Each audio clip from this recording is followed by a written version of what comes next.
హరిప్రియ భక్తి ఛానల్ ప్రేక్షకులకి ముందుగా నమస్కారం. నేను లక్ష్మీశ్రీ. మన నిత్య జీవితంలో ధర్మాచరణలో భాగంగా ఎన్నో ధర్మ సందేహాలు ఎదురవుతూ ఉంటాయి.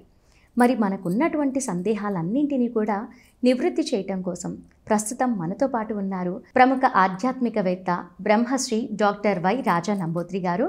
మరి వారితో మాట్లాడి మనకున్నటువంటి సందేహాలన్నింటినీ కూడా నివృత్తి చేసుకుందాం.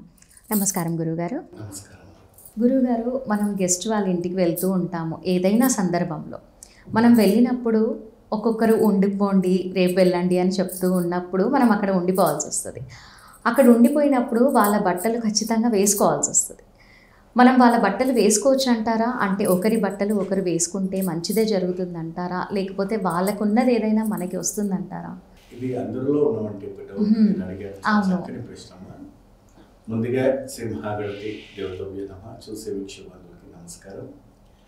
ఇది ఏంటంటే ఇప్పుడు మనము అరుదుగా అంటే ఇప్పుడు జరిగే సందర్భాలు, అరుదుగా జరిగే సందర్భం. ఇప్పుడు ఈ వాట్సాప్ ఫేస్బుక్స్ వచ్చినప్పటి నుంచి అది కూడా పోవటం ఎవరు లేదు. అవును, good morning, good evening, good afternoon ఇందులోనే అయిపోతుంది. లేదంటే వీడియో కాల్ చూసుకుంటున్నాను. అవును. ఆ రోజులు అయితే మాత్రాన మనకి ఎవరైనా ఉండేది కాదు కాబట్టి మనిషిని చూడాలని ప్రత్యేకంగా బండ్లు కట్టుకుని పోయేవాడు. అవును, ఆ ఆనందాలు పోయాయి. ఇప్పుడు అంతా ఆన్లైన్ ఆఫ్లైన్ వచ్చేసి అంతే.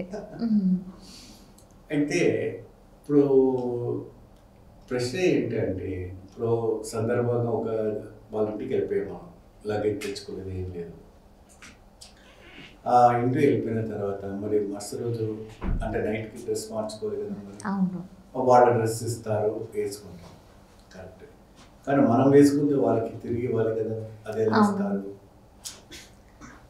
కదా. అంటే వాళ్ళు మళ్ళీ వెళ్ళినప్పుడు మీరు నువ్వే వచ్చేసుకో తర్వాత ఇవ్వు అంటారు. అవును, లేదంటే తీసుకోకపోవచ్చు. అది మొహమాటానికి అడిగితే ఏమనుకుంటారో అని కూడా ఉంచేసుకోమని చెప్తూ ఉంటారు. సో ఇలాంటి వాళ్ళ దాంట్లో ఏమవుతుందంటే వాళ్ళు ఉన్నవంటి ఏదైతే నెగిటివ్ ఎనర్జీ ఉందో అది మీకు ఎఫెక్ట్ అవ్వడానికి అవకాశం ఉంటుంది. సో దానికి మరి అంటే ఇప్పుడు అక్కడ ఆప్షన్ లేదు, వేసుకునే ఆప్షన్ లేదు. మనం అట్లాగే ఉండలేము కదా. అవును, మనం జంతువులం కాదు, మనుషులం కాబట్టి వేసుకోవడం తప్పదు. బట్ అది యూజ్ అయ్యింది కాకుండా కొత్తది ఉంటే దానికి మీకు ఎఫెక్ట్ లేదు. వాళ్ళు ఏది ఇచ్చినా కొత్తది ఇచ్చారనుకోండి, వేసుకోండి, పర్వాలేదు. కానీ వాళ్ళు వాడినటువంటి ఒక వస్తువుని కానీ వాళ్ళు యూజ్ చేసినటువంటి వస్తువుని కానీ మీకు ఇచ్చి మీరు ధరించుకుంటే వాళ్ళు ఉన్నటువంటి ఎనర్జీస్ అంతా మీకు వస్తుంది. అది ఎట్లా వస్తుంది గురుగారు? ఒక బట్ట నుంచి ఒక బట్ట శరీరానికి వస్తుందంటే కంపల్సరీగా వస్తుంది. అది ఎలా వస్తుందంటే అది ఎనర్జీస్లో ఉంటుందమ్మా. ఎప్పుడైతే కూడాను మీరు చూడండి, నార్మల్గా ఒక బట్ట మీరు చేతికి చుట్టుకున్న తర్వాత ఈ చల్లని ప్రదేశంలో మీరు చేతి చుట్టుకున్నారనుకోండి, ఆ ప్రదేశం ఏమవుతుంది? వేడి అవుతుంది. ఆ వెచ్చతనం ఎక్కడి నుంచి వస్తుంది? ఆ బట్టలో ఉన్నటువంటి ఒక రేడియేషన్లో మీ స్కిన్ కాబట్టి వాళ్ళలో ఉన్నటువంటి ఒక రేడియేషన్స్ కూడా మీకు ఆ శరీరంలో ఆ నెగిటివ్ ఎనర్జీ వస్తుంది. మరి పొరపాటున మేము ఇలా తెచ్చుకున్నాం, దీనికి పరిహారం ఎలా అంటే దానికి బదులుగా మీరు కొత్తది కొన్ని వాళ్ళకి ఇచ్చేసారు. అది ఇవ్వకుండా దాన్ని మీరు ఒక పేదవాళ్ళకు ఏదైనా అగ్నిహోత్రులో వేసి దహనం చేశారు.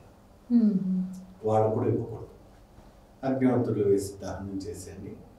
మీరు ఒకవేళ ఇతరులకు ఇవ్వాలంటే మీరు స్నానం చేసి తర్వాత అది నానబెట్టి వాష్ చేసి ఒక 3-4 డేస్ తర్వాత దాని నుంచి ఒక ఎనర్జీస్ పోతాయి. మీరు వేసుకునే ఎనర్జీస్ తర్వాత ఎవరికైనా పేదవాళ్ళకి దానం చేయండి. అలా చేసినా కూడా మీకు ఒక శుభ ఫలితాలు రావడం అనేది జరుగుతుంది. మరి ఒకరి చెప్పులు ఒకరు వేసుకోకూడదు. అవును.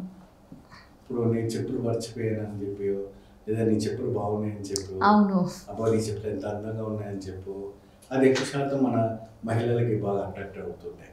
టెంపుల్స్కి వెళ్ళినప్పుడు కూడా చాలా మంది చేస్తూ ఉంటారు ఇలా. టెంపుల్స్ సంగతి పక్కకు పెట్టండి. ఇప్పుడు మన గెస్ట్లో ఏదైనా కూడా ఫంక్షన్స్లో గెస్ట్లో కూడా అలా వేసుకున్నప్పుడు కూడా వాళ్ళ పాదాల్లో ఉన్నటువంటి నెగిటివ్ ఎనర్జీస్ మీ పాదాలు తగ్గుతాయి. నిన్నటి దాకా నేను బాగానే ఉన్నాను, నాకేం జరిగింది, ఈరోజు అంతా నెగిటివ్ జరుగుతుంది ఏంటంటారు.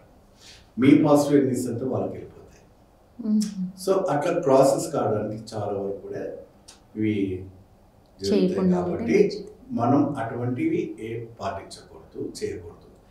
ఒకవేళ అలా పాటించినప్పుడు ఇలా నేను చెప్పినట్టు చిటికలు మీరు కంపల్సరీగా పాటించండి. పొరపాటున మీరు చెప్పులు వేసుకున్నారనుకోండి, ఆ రోజు వాళ్ళకి ఇచ్చిన తర్వాత మీ కాళ్ళని వీళ్ళకి కడుక్కొని శుభ్రంగా కడుక్కొని తర్వాత మీ చెప్పులు వేసుకోండి. వేసుకున్నా కూడా కడుక్కొని దాన్ని పొడిగా చేసుకుని తడిగుడ్డను పొడిగుడ్డను ఉంటుంది కదా, శుభ్రంగా కాళ్ళని క్లీన్ చేసుకొని తర్వాత మీరు వేసుకోండి. ఇంకోటి, ఎప్పుడైనా కూడా మీరు బయటికి వెళ్ళేటప్పుడు కాళ్ళకు కింద కాటిక పెట్టుకొని వెళ్ళండి. ఎప్పుడైనా మీకు మంచి శుభం జరుగుతుంది. ఇటువంటి ఏది కూడా మీకు ఎఫెక్ట్ కాకుండా కాపాడుతుంది. చాలా చక్కగా వివరించారు గురువు గారు. చూశారు కదా, ఎవరి దుస్తులైనా సరే వేసుకోకుంటేనే చాలా మంచిది అని చెప్పారు. ఒకవేళ వేసుకున్నా కూడా చక్కగా రెమెడీ చెప్పారు కాబట్టి పాటించండి. అలాగే చెప్పులు కూడా ఒకరి చెప్పులు ఒకరు అస్సలు వేసుకోరాదు. ఒకవేళ వేసుకున్నా కూడా ఏం చేయాలో గురువుగారు చెప్పారు కాబట్టి ఇవన్నీ పాటిస్తే మీకు జీవితంలో ఎటువంటి కష్టాలు రాకుండా ఉంటారు. మరో వీడియోలో మళ్ళీ కలుద్దాము. నమస్కారం.